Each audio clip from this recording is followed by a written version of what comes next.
Hello, welcome back to the vlogs. I wanted to do a vlog all about sourdough, and so I want to take you through the next few days showing what I do to feed my starter, discard, bake some sourdough loaves. I want to show all of it. So this vlog is gonna kind of extend throughout the next couple of days. So let's start with day one. I'm about to feed my sourdough starter. So it's hard to see because this jar is like so dirty. We're gonna clean it out, but there's this much sourdough starter and we're gonna feed her. So basically what you want to do is like this much starter means this much flour. I don't do measurements, I always just eyeball it, but that's kind of my general rule of thumb. So I'm going to add some all-purpose flour. It's very hard to see in a dirty jar. Oh yeah. Okay, so you can see, can you see? I don't know. Here is our starter and here is the flour that we've added. Okay, we've got our flour. That's all we need. I'm gonna put this away. Now it's time to add room temperature water. Again, this is all being eyeballed. This is the spoon I'm gonna use to mix, but I just do a little bit. And now we mix everything. And sometimes you may find you need to add just a drop more water if it's too thick or it's like really difficult to mix. But what you're looking for is a nice thick kind of pancake consistency. So here is what it's looking like, this nice thick batter. And I'm actually gonna put this in a new jar. I have two jars that I switch back and forth between. So this one's getting just like too dirty and gross. So we're gonna transfer everything into a new clean jar. You wanna try and get all that goodness into the jar. Look at that nice clean jar. Okay, we have the lid on and that's pretty much it for day one. We fed her, we're gonna let her rise. And who knows, maybe by the end of the night, we'll bake something with her. I'll keep you guys posted, but that is all you have to do to feed. Just add flour and water, and it's now doubled the size that it was before, because before it was like right here, but now it's up here. And during this time, she's gonna start getting bubbly and she's gonna grow, and I'm thinking she's gonna grow at least to the halfway mark here in this jar. So I'll check back in a few hours and show you the progress. So it is the end of the night. And here is how much our starter has grown. Mary looking good. Look at those bubbles. I'm gonna leave her be, and in the morning she will probably be a little bit lower because once she rises she like slowly falls back down. So this is her at her peak pretty much, and she's gonna slowly start falling down. I'm gonna do a discard recipe in the morning, and then we're gonna feed her again before I even make bread. So the reason I hold off making bread right away when she's at her peak is I want her to be as strong as possible before I bake a loaf, because once you have a really strong starter, you'll have a strong loaf of bread. Like higher chances of it turning out right. But if your starter is a little bit weak, then your loaf could be a little funky looking. And the reason I'm saying she's not strong right now is because I left her sitting on the counter for maybe 2 days without feeding her, so she becomes weaker.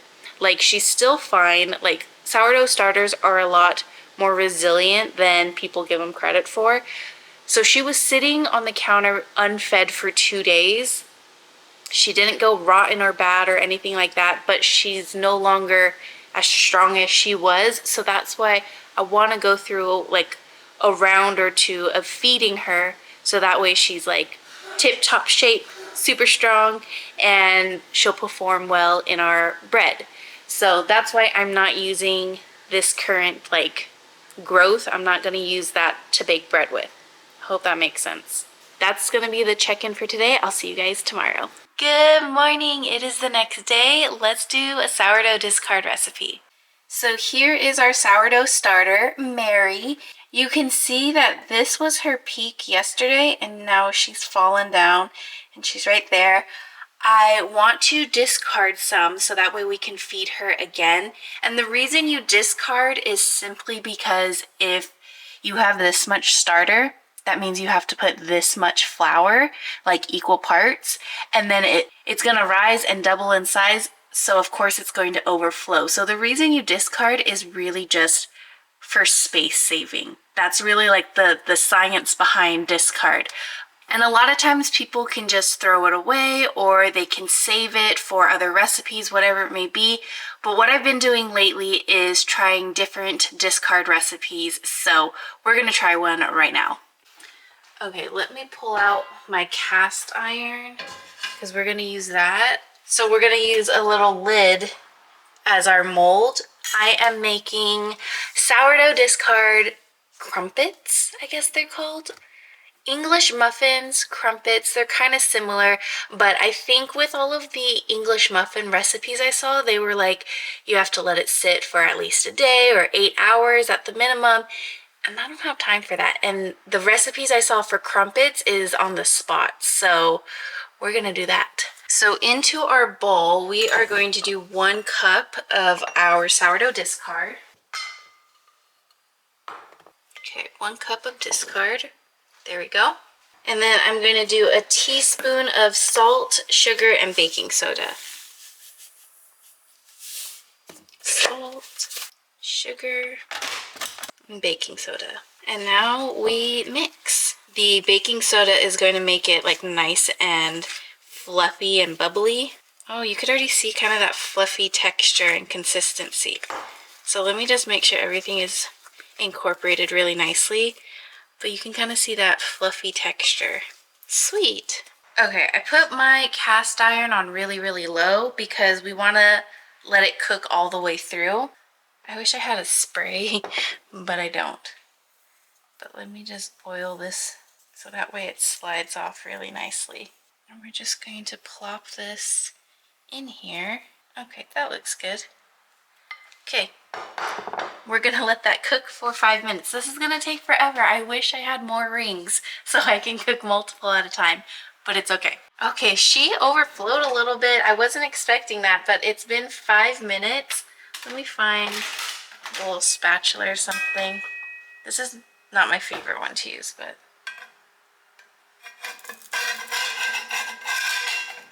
I guess let's just plop it over. Look at that, so cute. Oh, I can't get it. Oh, shoot. Oh, shoot. I can't get it out. Okay, I just had to get right on in there and just pull it out with all my might. But wasn't too bad. Ooh, I just tried the side of that. That was really good. Ooh, okay, okay. Here's what I made with my little crumpet. Just scrambled eggs and some cheese for a little breakfast sandwich. Okay, now back to our sourdough starter. So we have this much starter left, and I'm going to put this much flour, and then hopefully it'll rise all the way to the top. We're adding room temperature water, and then we'll mix this all together.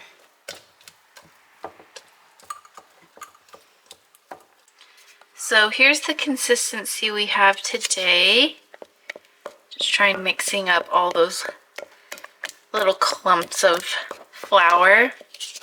But this consistency looks pretty good. Nice thick pancake consistency. So here's where our sourdough starter is, and by the end of the night she should be like all the way to the top, and then maybe we'll prep some dough. So today kind of got away from me and I got a little busy, but you can see that she rose all the way to up here, and now she's starting to fall. I still don't have time to prep some dough because I am about to leave the house right now, so we're just going to continue to let her fall. We'll do another discard recipe and then we'll bake bread. Testing, testing. I'm using my new Rode mic for this voiceover, so let me know how the sound is. I think it's a lot better than the previous audio you were listening to, but for this portion of the vlog, I wasn't talking anyway, so I was planning to do a voiceover regardless. But welcome to day 3. We are going to do a discard recipe, and we're making blueberry muffins, which has to be my favorite discard recipe so far. So I normally make a much bigger batch, but I cut it in half so like the measurements are kind of like awkward here. So we're starting with 10 tablespoons of sugar. So that's what I added just now. And 1 teaspoon of vanilla. We're going to take 1 egg, and this is from my mom's chickens. I just washed it. But look at that ombre. Like it's like lighter on the top, darker at the bottom. I love how like the eggs are just so unique, the ones I get from my mom's chickens. But yeah, 1 egg in here. And then I'm gonna add half a cup of our sourdough starter, aka our discard for today. Now I'm going to add a fourth cup of milk. I'm using almond milk here, but you can use whatever milk you have. 4 tablespoons of butter, 1 cup of flour, 1 teaspoon baking powder, a fourth teaspoon of salt. Whoops, I spilled a little. And then 3/4 cup of freshly washed blueberries. And now we're just going to mix that all together, and that's our muffin batter, and it's going to be amazing. And now I'm going to take it one step further. And in a separate bowl, I'm going to mix a fourth cup of flour, 2 tablespoons of sugar with 2 teaspoons of sugar, and then same with brown sugar. 2 tablespoons of brown sugar, 2 teaspoons of brown sugar. Remember, I cut my normal recipe in half, so that's why the measurements are kind of awkward here. And then for salt, it's half a pinch of salt, which is like literally nothing. And I have these funny little like measuring spoons where they're like so itty bitty, and it's like a dash, half a dash, a quarter of a dash, or like a pinch of salt. So I have half a pinch of salt measured out, and then 2.5 tablespoons of melted butter. We're gonna mix that together, and that's gonna be our crumble on the top, and it's gonna be so yummy. I'm drooling just thinking about it right now. Now, I didn't have any cupcake liners or muffin liners, but that wasn't going to stop me from making this delicious recipe. So I just made some with some parchment paper, just cut them into little squares. And my little trick here is to run them under some water and like wring them out. It's going to make it super flexible and easy to like mold. So when you put it into your cupcake tray, it'll fit really nicely. Because otherwise, if you don't do this way, they're going to want to naturally like pop out of the tray, so it makes it kind of tricky. And so once you have those in, I'm going to take kind of like a tablespoon and a half of our batter into each little muffin tray. And I did have to end up making a few more liners, so I'm going to show you that process here. So you just take one large sheet of parchment paper, fold it in half, and then fold that in half again, like hot dog style. So you have the skinny strip, and then fold it hamburger ways 2 times. So then you have these little squares, and then you just cut it out, and it's gonna fit these muffin tray perfectly. Now I'm gonna top with our brown sugar crumble, and it's gonna be so yummy. So I'm just going to evenly distribute that on all of our little muffins, and then we'll bake them in the oven for Ooh, I don't have the recipe right in front of me, so I forgot. I'll put it on the screen for you while I'm editing this, but we'll throw that into the oven, and then these are good to go, and they're so delicious. I made some of these for Johnny's family not too long ago, and Johnny's mom was like, Jackie, this is literally better than any bakery in San Diego. This is so good. And that was probably the best compliment ever. Now I'm going to show you what I do when I need to feed my starter, but I don't necessarily want to do like a discard recipe or throw it in the trash. You want to take like a bigger jar that you can leave like in the fridge. Take your starter, so this is like my little jar, this is my big jar. I'm going to take my discard, and I'm just going to pour it in here. So I'll do a couple little scoops of this. That doesn't look like much, which is great, because if you do this method, you're gonna find that this grows very, very quickly. But just line up a bunch of discard recipes on your Pinterest board so that way you're prepared to use this, or give it away to friends, whatever you wanna do. But I'm gonna keep this in the fridge. And that'll be our discard for a rainy day. Also, if you ever kill this one, which will be a sad day, but if this ever dies, I have that back up in the fridge, so kind of have that little sense of security. Okay, sorry, we are back to voiceover mode. I don't know why I ended up like not talking anymore for this portion of the vlog. So I don't know, I was going back and forth between talking to the camera and not talking to the camera. So now I'm going to feed my starter. So just like I mentioned before, however much starter we have is how much flour we want to add. So that looks about right. Now I'm going to add in some room temperature water and mix that all together. And that's really all there is to feeding and maintaining your starter. So we'll put the lid on and then we'll see her again tomorrow. Good morning, it's the next day. Okay, I think this might have been the peak and she fell down just a little. Normally you'd want to prep dough when she's at her peak, but this isn't too far off, so I think we're still in the good. Let's do a quick little check. I'm gonna take the little jar with some room temperature water, get a little spoon, and see if she floats. I think that's floating. Yeah, she's floating. I'm gonna grab my big bowl because I'm gonna try and make 4 loaves here. I go through all of my measuring cups so quickly, so my 1 cup one is dirty right now. So I'm gonna take 2 cups of starter. So this is half a cup, so it's gonna be 4.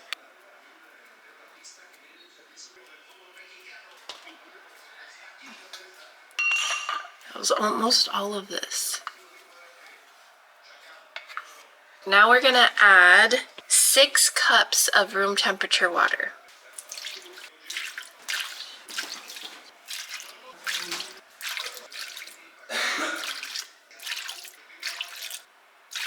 Now let's give that a good mix. Freaking fantastic. We're gonna do 2 tablespoons of salt. No, 4. Because normally with 2 loaves, it's 2 tablespoons. So because I'm doing 4, we're gonna do 4 tablespoons. 4 tablespoons of olive oil.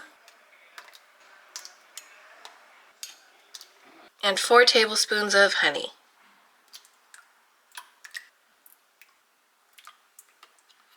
And mix. Now time to add our flour. We're gonna do 14 cups of flour. That was half, so let's go ahead and mix this first. Time to add the rest. That's all the ingredients we need. Now we mix and mix. Okay, time to wash our hands and get in there. That looks pretty good. We got our nice shaggy dough and everything is incorporated. So I'm gonna get a damp towel and place it over this and we'll let her rest for an hour and we'll be back. It's been an hour, so let's go ahead and do our first stretch and fold. Okay, with wet hands, we're going to grab one side, stretch it, and fold. Stretch, fold,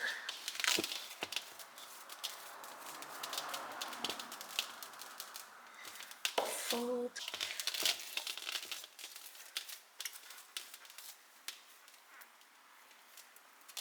and fold. And then I will pick it up, let gravity kind of pull her down, and then fold her over. She's beautiful. Okay, let's cover her back up for another hour. It's been 1 more hour. I'm about to head out the door. Let's do another stretch and fold. So with wet hands, we're gonna stretch and fold. Stretch and fold. Stretch, fold, stretch, and fold. Then I turn her over, let gravity do its thing for a couple seconds, and then fold her over like that. We'll do 1 more. She's getting kind of heavy. Let gravity do its thing and fold her over. Oof. Okay. She's looking good, looking good. I'm gonna place her upside down. We'll be back in another hour. So we were out running errands for a little longer than expected, so it's been like maybe 2 hours. So let's get back to our stretch and folds. Look at how beautiful she's looking. I'm gonna go wash my hands. Okay, with our wet hands, we're gonna do our stretch and folds. She's feeling so much fluffier. Stretch and fold. Stretch and fold. And it should be sticking to your hand less and less the more you do this. Stretch and fold. Stretch and fold. Then let's turn her over. She's so fluffy and amazing. Look at this. She's amazing. Let gravity do its thing. Fold her over. Let gravity do its thing. Plop her over. Look at how beautiful she looks. Okay, we'll let her rest for another hour and we'll come back and do our final stretch and fold. Okay, it's been an hour. Let's do our final stretch and fold and then we'll put her into the fridge to rest. Okay, wet hands. I'm gonna start on this side. Okay, stretch, fold. You'll notice like the more stretch and folds you do, it gets a little tighter. Stretch and fold. Stretch and fold. Let's flip her back over. Woo! Look how beautiful she looks. Okay, I'm gonna put saran wrap over her and then we're gonna put her in the fridge to bulk ferment for at least 24 hours. You can do 48. Sometimes I've waited 48 and you get the most amazing loaf. So the longer, the better in my opinion, but at least 24 hours. The longer you let it bulk ferment, the more it breaks down that gluten. So it makes it very, very like gluten friendly. I'm not gonna say totally gluten free because I don't think that's true, but if you're gluten intolerant, try letting it bulk ferment longer and you may find that that does the trick.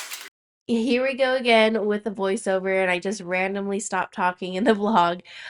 So I just put saran wrap over this, and then I stuck it in the fridge to leave overnight, and then we'll come back to it tomorrow to bake some bread. So now it is the next day.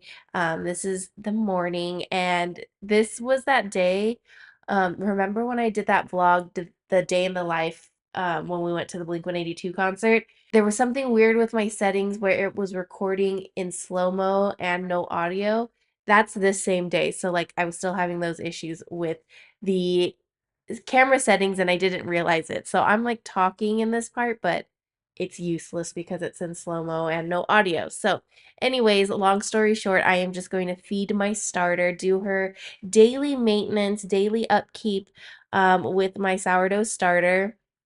And then we'll come back later to bake bread, but I just wanted to show real quickly kind of, the regular steps, just adding equal amounts of flour to starter and then adding warm room temperature water and mixing that in, and then she's good to go. I forgot what day we're on, but I'll put it up here on the screen. I took out our dough earlier today and let her sit here for several hours to get at room temperature. And during this time, she has like grown a little bit more, which is exciting. And so that is an indicator that we're going to have a good loaf. Back to the voiceover. So here is our giant loaf of bread. Again, this is going to make 4 loaves. So this is a huge batch for me. But we are going to dump this out onto our countertop. So I'm just going to fold her over real quick just so she's a little more compact and it's easier to like separate and measure out, because I don't scale any of this. I just kind of measure by heart. So I'm going to the best of my ability, cut these into 4 equal parts. And then what I'm going to do is stretch out the loaf and like really flatten it out, get rid of any like air bubbles and stuff. I'm making sandwich bread, so with sandwich bread, you don't necessarily want like those big like normal sourdough bubbles. You want it to be a little more dense because it's for sandwich bread, right? And so I flatten it out and then I'll do my little fold and create this little burrito shape. So I'm going to do that with all 4 of these loaves. And you just want to try your best not to like rip the dough. I did it a few times. Like there were a few like sparse areas, but for the most part, you want to evenly spread it out to the best of your ability. And then I will fold it in half and then roll it up like a burrito. And it's at this time, if you wanted to do like inclusions, like a flavored loaf, you could add like your cheddar and jalapeno in here, whatever you want, your sesame seeds, everything, bagel seasoning. Add all of like your toppings and fillings in at this point. But for these loaves, I'm just doing all regular plain basic loaves. So now I'm going to take some parchment paper and I have been cutting it differently now, and I really like this method so much more, and I feel like I use less parchment paper, so it's like less wasteful. So what I do is I will pull out a piece of parchment paper. I'll either use the pan as a guide to create 2 cuts on each side to match the width, or like, yeah, to match the width of the pan. And then that way when I place the loaf in it, I can stick the sides up and it all like folds really, really nicely. Another thing you can do is just pick up your loaf, place it right on to the parchment paper, and then use the loaf of bread as a guide to cut those lines, and then just kind of stick it all together. And because like your sourdough dough is sticky, the parchment paper is going to stick really nicely, and then you can easily move it around, pick it up, and place it into the pan.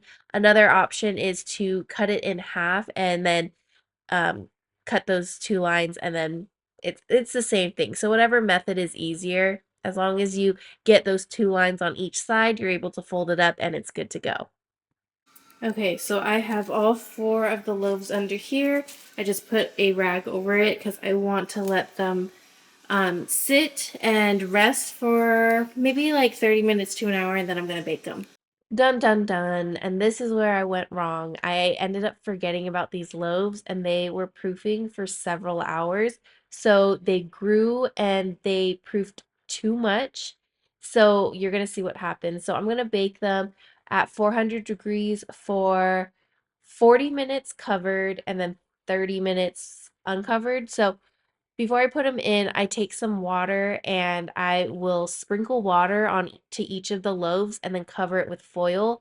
And what that's going to do is create some steam. It's kind of like similar concept if you see people ever put ice cubes in their sourdough loaves. It helps create steam and keeps your bread like really moist and like almost like squishy and not so like crusty and hard. So I do this with all of my loaves now. So I'm sprinkling a bunch of water with my hands just right over the loaves and then covering them with foil, and then we'll put them into the oven. So because I let them sit for way too long before baking, they got really big, and when they go in the oven, they're going to get even bigger. And you're going to see how funky some of these turned out, and I'm like so upset about it. But regardless, they still turned out good. Like they're still edible, they're still delicious. They just look funky. So that was really the only thing. And that was my one mess up. Like don't let it sit on the countertop once you put them in their loaf pan. I would say 30 minutes to an hour tops. Like even 30 minutes would be fine. But yeah, that's going to be it for this vlog. Thank you guys so much for watching. I hope you enjoyed it. I know it was a long one, so thank you for sticking through it. Thank you for sticking with me. I didn't want to cut this into multiple parts though, because I wanted anyone that's interested in learning more about sourdough, I wanted you to see the full journey of like a whole week of what that looks like. And so I hope this was helpful. If you want to see any more sourdough videos, or if you have any questions, let me know in the comments below, and I'll see you guys next time. Baby,